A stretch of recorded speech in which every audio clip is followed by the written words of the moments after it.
नमस्कार, Shriram time news मध्ये मी स्वप्नील परदेशी आपलं पुन्हा एकदा स्वागत करतो। पाहूया गेल्या 24 तासातील ताज्या घडामोडी। विद्यानगरी श्री स्वामी समर्थ केंद्रात गुरुपौर्णिमेनिमित्त भाविकांची दर्शनासाठी गर्दी। एबी फाउंडेशन तर्फे आरोग्य तपासणी व रक्तदान शिबिराचे आयोजन।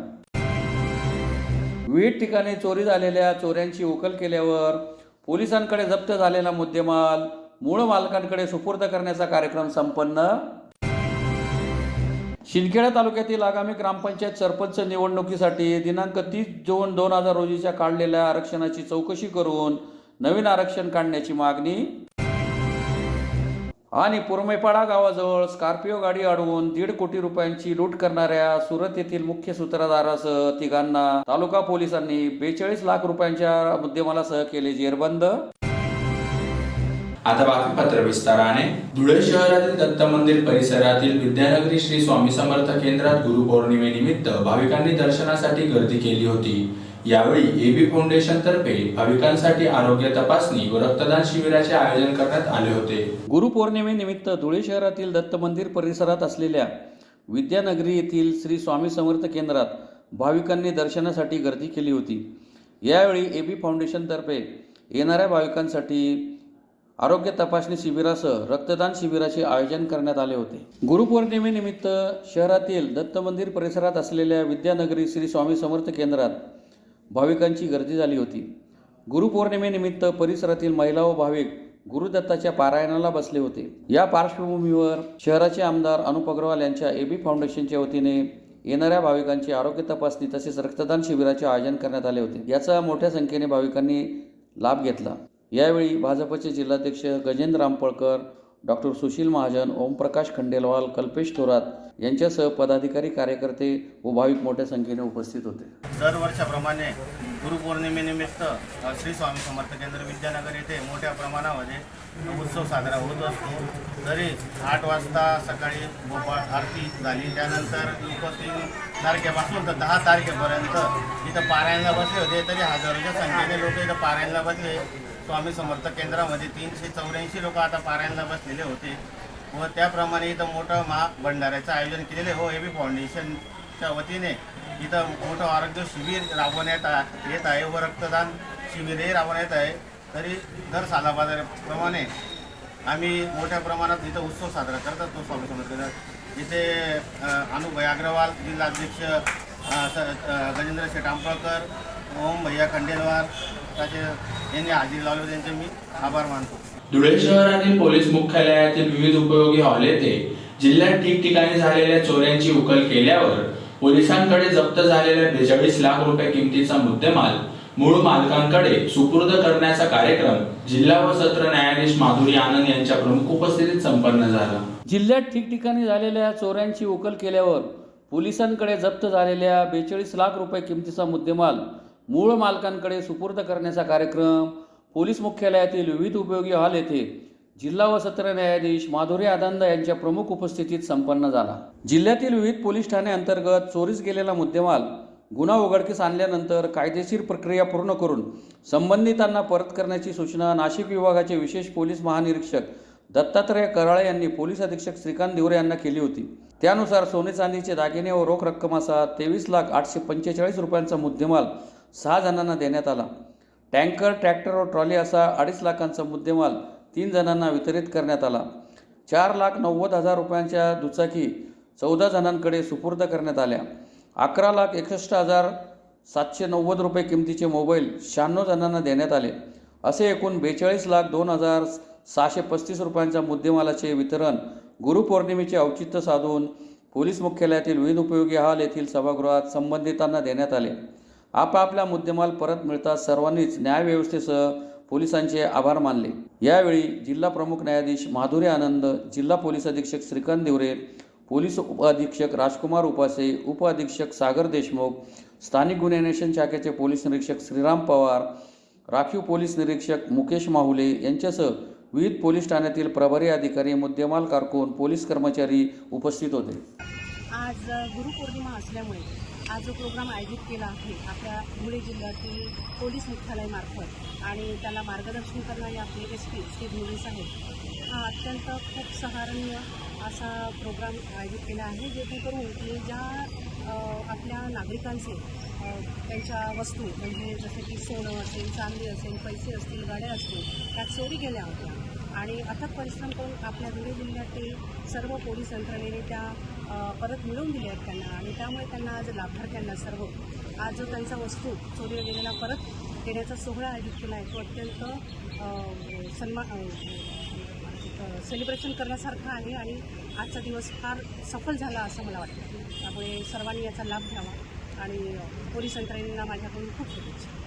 शिंदखेडा तालुक्यातील आगामी ग्रामपंचायत सरपंच निवडणुकीसाठी दिनांक 30 जून 2025 रोजीच्या काढलेल्या आरक्षणाची चौकशी करून नवीन आरक्षण काढीत तहसीलदारांना निलंबित करावे या मागणीसाठी शिवसेना उभाटा पक्षातर्फे जिल्हाधिकारी कार्यालयासमोर निदर्शने करीत निवेदन देण्यात आले आहे. शिंदखेडा तालुक्यातील आगामी 2025-26च्या ग्रामपंचायत सरपंच निवडणुकीसाठी दिनांक 30 जून 2025 रोजीच्या काढलेल्या आरक्षणाची चौकशी करून नवीन आरक्षण काढावे या मागणीसाठी शिवसेना उद्धव बाळासाहेब ठाकरे पक्षातर्फे जिल्हाधिकारी कार्यालयासमोर निदर्शने करून निवेदन देण्यात आले आहे. निवेदनात म्हटले आहे की शिंदखेडा तालुक्यातील ग्रामपंचायत सार्वत्रिक निवडणूक 2025 ते 30 चे आरक्षण नुकतेच दिनांक 30/6/2025 रोजी काढण्यात आले आहे. ते संपूर्ण चुकीचे काढले गेले आहे, कारण की आरक्षण काढताना अनेक ठिकाणी ओबीसी व इतर मागास वर्गातील जागेवरच्या अनेक ठिकाणी अन्याय केला गेला आहे. अनुसूचित जाती, अनुसूचित जमाती व ओबीसीच्या आरक्षणमध्ये जिथे मागच्या वेळी जनरल होती ती जागा जशीच्या तशी काढण्यात आली आहे. हा संपूर्ण शिंदखेडा तालुक्यातील अनुसूचित जाती व अनुसूचित जमाती तसेच ओबीसीवर अन्याय केला जात आहे. यात तहसीलदार यांनी एकही निकष व कुठल्याही प्रकारची माहिती न घेता आरक्षण काढण्याचे दिसून येत आहे. ज्या गावांमध्ये ओबीसी महिला किंवा पुरुष राखीव सरपंचपद मागच्या पंचवार्षिक निवडणुकीत जाहीर केले होते तेच आरक्षण पुन्हा या पंचवार्षिक निवडणुकीत काढण्यात आले आहे. याचे उदाहरण पाहता वडदे, चांदगड, साहूर व जोटवाडे या गावातील एकूण लोकसंख्येचा विचार करता साहूर येथे 95%, चांदगड येथे 96% व वडदे येथील 90% तर जोटवाडे येथे 96% लोकसंख्या ही अनुसूचित जमातीची आहे व ग्रामपंचायत सभासदांच्या संख्या देखील पूर्णतः अनुसूचित जमातीची आहे. वडदे, चांदगड, साहूर व जोटवाडे ग्रामपंचायत स्थापनेपासून आतापर्यंत अनुसूचित जमातीची प्रवर्गाचा सरपंच व सदस्यही निवड करण्यात येत असते. त्याचे कारण म्हणजे गावाची लोकसंख्या 90%पेक्षा जास्त अनुसूचित जमातीची आहे. परंतु या निवडणुकीत काढण्यात आलेल्या आरक्षणात वडदे, चांदगड, साहूर व जोटवाडे गावात ओबीसी राखीव काढण्यात आली आहे आणि या गावांमध्ये अनुसूचित जाती व अनुसूचित जमाती व्यतिरिक्त इतर लोक राहतच नाहीत, तर उमेदवारी करणार कोण हा प्रश्न या गावातील नागरिकांना पडला आहे. हा अन्याय नाही तर काय आहे? या गावातील आरक्षण कायद्याच्या विरुद्ध व बेकायदेशीर काढण्यात आले आहे. वास्तविक पाहता गावाच्या लोकसंख्येचा विचार आरक्षण काढण्यापूर्वी तहसीलदार यांनी करायला पाहिजे होता, परंतु तहसीलदार यांनी संपूर्ण शिंदखेडा तालुक्यातील वस्तुस्थितीचा कोणताही विचार न करता बेकायदेशीर असे आरक्षण काढून संपूर्ण अनुसूचित जाती, अनुसूचित जमाती व ओबीसीवरती अन्याय केला आहे. म्हणून शिंदखेडा तालुक्यातील ग्रामपंचायत सार्वत्रिक निवडणुकी 2025-30 साठी काढण्यात आलेले आरक्षणाची चौकशी करून अनुसूचित जाती, अनुसूचित जमाती व ओबीसी सरपंच पदाचे व सदस्यांचे आरक्षण नियमाप्रमाणे काढून नागरिकांना न्याय द्यावा. तसेच तहसीलदार अनिल गवांदे यांची तात्काळ बदली करून त्यांना निलंबित करण्यात यावे अशी मागणी निवेदनाद्वारे करण्यात आली आहे. यावेळी शिवसेना उपजिल्हा प्रमुख शानाभाऊ सोनवणे, माजी उपजिल्हा प्रमुख सर्जेराव पाटील, छोटू पाटील, गिरीश देसले, डॉक्टर मनोज पाटील, राजेंद्र माळी, राजू पाटील, भैया कोळी, संजय मगरे, गणेश कुवर आदी उपस्थित होते. 30/6/2025 रोजी शिंदखेडा तहसीलमध्ये जे आरक्षण काढण्यात आलं त्या आरक्षणामध्ये पूर्ण भ्रष्टाचार झालेला आहे. पैशांची देवाणघेवाण झालेली आहे. त्याच्यामुळे तहसीलदारांनी ते आरक्षण चुकीच्या पद्धतीने काढलेलं आहे. उदाहरण जर घ्यायचं झालं तर साहूर, जोटवाडे, वडदे आणि चांदगड या गावामध्ये ओबीसी समाज किंवा जनरल समाज राहत नाही. तिथं एससी आणि एसटी समाज राहतो जनगणनेच्या अहवालानुसार, आणि एसटी समाज हा 95 ते 90% राहतो. उर्वरित 3-4-5% एसटी समाज राहतो. तर अशा ठिकाणी ओबीसी उमेदवार निवडणूक लढणार कशी? जनरलचं ठीक आहे, पण 3 जागा ओबीसीच्या दिलेल्या आहेत, तिथं ओबीसी माणूस निवडणूक लढणार कशी? आणि ज्या गावांमध्ये मागच्या वेळेस जनरल होतं त्या ठिकाणी परत जनरल दिलं, असं आरक्षण काढता येत नाही. याचा अर्थ मोठा गोड बंगाल आणि मॅच फिक्सिंग. एक यादी एखाद्या सत्ताधारी पक्षाकडनं ती यादी त्यांनी तहसीलदारांना पाठवलं, तहसीलदारांनी ती यादी जशीच्या तशी डिक्लेअर केलेली आमचा संशय आहे. आणि काही जागांमध्ये पैशांची देवाणघेवाण करून त्या जागांची अदलाबदल केलेली आम्हाला दिसते आणि म्हणून ते जे त्या ठिकाणचे जे अनिल गवांदे जे तहसीलदार आहेत त्यांना तात्काळ निलंबित केलं पाहिजे, त्यांच्यावर कारवाई झाली पाहिजे आणि घडलेल्या घटनेची चौकशी झाली पाहिजे। हे आरक्षण नवीन शिंदखेडा तालुक्याचं सगळं आरक्षण ओबीसी एससी एसटी श्री जे आरक्षण आहे ते सगळं नवीन निघायला पाहिजे। त्या संदर्भात आम्ही माननीय महोदय कलेक्टर मॅडमांना या ठिकाणी निवेदन देण्यासाठी आलो आहेत आणि जर न्याय मिळाला नाही तर आम्ही न्यायालयात जाणार।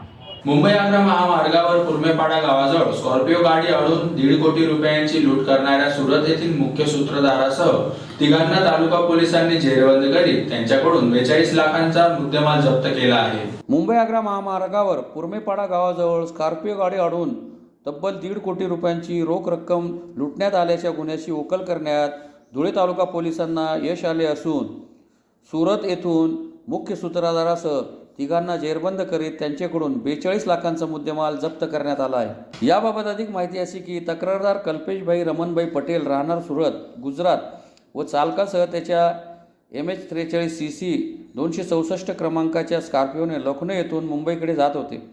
त्या दरम्यान मुंबई आग्रा महामार्गावरील धुळे तालुक्यातील कुर्मेपाडा गावाजवळ फ्लायओव्हरचे सुरू असलेल्या बांधकाम जवळील सर्व्हिस रोडवर SML ट्रकांच्या गोडाऊनसमोर दिनांक 5 जुलै रोजी पहाटे 5 वाजेच्या सुमारास अनोळखी व्यक्तींनी स्विफ्ट कार आडवी लावून तसेच पाठीमागून आणखी एक 4चाकी वाहन आडवे लावून तक्रारदार व चालकाचे अपहरण केले। ते झाशी ललितपूर व लखनौ येथून मुंबई येथे पोच करण्यासाठी घेऊन जात असलेली स्कॉर्पिओ ठेवलेली ॲग्रो कंपनीची 1.5 कोटींची रक्कम चाकूचा धाक दाखवून बळजबरीने लुटून नेली। या प्रकरणी तालुका पोलिसात गुन्हा नोंद करण्यात आला होता। या प्रकरणाची माहिती मिळताच पोलीस निरीक्षक धनंजय पाटील यांनी गुन्ह्याच्या घटनास्थळी भेट दिली व प्रकरणाचे गांभीर्य लक्षात घेऊन पोलीस अधीक्षक श्रीकांत देवरे, उपविभागीय पोलीस अधिकारी संजय बांबळे यांना घटनेची माहिती देऊन त्यांच्या मार्गदर्शनपर सूचनेप्रमाणे 2 स्वतंत्र पथक तयार करीत ते लखनौ आणि मुंबईकडे रवाना केले। तक्रारदाराच्या सोबत असलेला सहचालक तथा गुन्ह्यातील मुख्य सूत्रधार आरोपीची गुन्ह्यात चौकशी सुरू असताना तो कंपनीचे लोक आणि तक्रारदार यांच्या ताब्यातून कुठेतरी अज्ञात ठिकाणी निघून गेला। म्हणून त्याच्या अशा वागण्यामुळे आणि त्याची ही कृती संशयास्पद दिसून आली। दुसऱ्या दिवशी मुख्य आरोपी हा त्याच्या घरी असल्याची माहिती मिळताच सुरत येथे गोपनीय बातमीदारांना संपर्क करून त्याच्या घरावर पाळ ठेवली आणि तपास अधिकारी धनंजय पाटील व पथक असे तात्काळ सुरत येथे रवाना होऊन मुख्य आरोपीला ताब्यात घेतले। सखोल विचारपूस केल्यावर तो घाबरून बिथरला म्हणून त्याला पुन्हा विचारपूस केल्यावर त्याने गुन्ह्याची कबुली दिली। तसेच त्याच्या इतर 3 साथीदारांची नावे सांगितली। त्यावरून सहसाथीदार आरोपींचा देखील शोध घेऊन त्यांच्या हिश्श्यात आलेली रक्कम त्यांच्या घरात असल्याची माहिती मिळाल्याने तात्काळ घर झडती घेतली असता तिघांसह साथीदार आरोपींच्या वेगवेगळ्या घरातून 42 लाखांची रोकड जप्त करण्यात आली। 4 आरोपींना बुधवारी न्यायालयात हजर केले असता त्यांची दिनांक 16 जुलैपर्यंत पोलीस कोठडीत रवानगी करण्यात आली।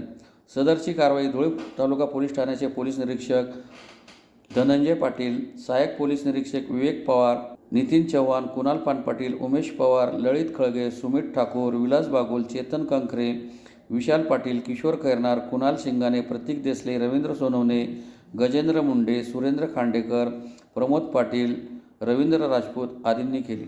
अधिक तपास पोलीस निरीक्षक धनंजय पाटील हे करीत आहेत। दिनांक 5/7/25 रोजी सकाळी 5 वाजताच्या सुमारास कुर्मेपाडा गावाजवळ एक धाडसी दरोडा एका स्कॉर्पिओ गाडीवर करण्यात आला होता। याच्यामध्ये जवळपास 8 आरोपी होते। यातील आरोपींनी यातील चालकांना चाकूचा धाक टाकून आणि मारहाण करून त्यांच्या ताब्यातल्या गाडीमधले जवळपास 1,50,00,000 रुपये असे दरोड्याने चोरून नेले होते आणि त्या बाबतीत दरोड्याचा गुन्हा दिनांक 6/7 रोजी दाखल करण्यात आला तालुका पोलीस स्टेशनला। या तपासात जशी घटना घडली त्याप्रमाणे त्या वेळेपासून आम्ही टीम कामाला लागल्या तालुका पोलीस स्टेशनची आणि त्यामध्ये आम्हाला अवघ्या 90 तासाच्या आत यश मिळालेलं आहे। या यशामध्ये आतापर्यंत आम्ही 4 आरोपी ताब्यात घेतलेले, अटक केलेले आहे आणि त्याचबरोबर या केलेल्या रकमेपैकी 42 लाख रुपये या आरोपींकडून हस्तगत केलेले आहेत। गुजरातमध्ये जाऊन तिथे धाडसीरित्या आमच्या टीमने काम केलेलं आहे। याच्यामध्ये 3 टीम स्थापन करण्यात आले होत्या तालुका पोलीस स्टेशनच्या। 3 वेगवेगळ्या दिशांना काम करत होत्या। त्याच्यामुळे लवकर यामध्ये यश मिळालं। पॉईंट टू पॉईंट तपास केला, अर्थात असा तपास केलेला व्यक्ती जो कोणी घेतली नाही आणि या बाबतीत आम्हाला सतत मार्गदर्शन आमच्या साक्री डिव्हिजनचे माननीय DPO काँग्रेस सर, त्याच्यानंतर ॲडिशनल SP काळे सर, आणि माननीय एस पी साहेब श्रीकांत दिवरे सर यांनी अतिशय मौलिक मार्गदर्शन वेळोवेळी केलं आणि यामुळे हा गुन्हा उघड झालेला आहे आणि अधिक तपास चालू आहे. पुढे अजून आरोपी आणि जास्तीत जास्त रक्कम आम्ही हस्तगत करत आहोत. पुन्हा एकदा पाहूया ठळक घडामोडी. विद्यानगरी श्री स्वामी समर्थ केंद्रात गुरुपौर्णिमेनिमित्त भाविकांची दर्शनासाठी गर्दी. एबी फाउंडेशन तर्फे आरोग्य तपासणी व रक्तदान शिबिराचे आयोजन. विविध ठिकाणी चोरी झालेल्या चोऱ्यांची उकल केल्यावर पोलिसांकडे जप्त झालेला मुद्देमाल मूळ मालकांकडे सुपूर्द करण्याचा कार्यक्रम संपन्न. शिंदखेडा तालुक्यातील आगामी ग्रामपंचायत सरपंच निवडणुकीसाठी दिनांक 30 जून 2000 रोजीच्या काढलेल्या आरक्षणाची चौकशी करून नवीन आरक्षण काढण्याची मागणी. आणि पुरमेपाडा गावाजवळ स्कॉर्पिओ गाडी अडवून 1.5 कोटी रुपयांची लूट करणाऱ्या सुरत येथील मुख्य सूत्रधारासह तिघांना तालुका पोलिसांनी 42 लाख रुपयांच्या मुद्देमालासह केले जेरबंद. याचबरोबर श्रीराम टाइम न्यूजचे बातमीपत्र संपले. दिवसभरातील ताज्या घडामोडींसाठी पाहत राहा श्रीराम टाइम न्यूज. भेटूया पुढील प्रसारणात. तोपर्यंत नमस्कार.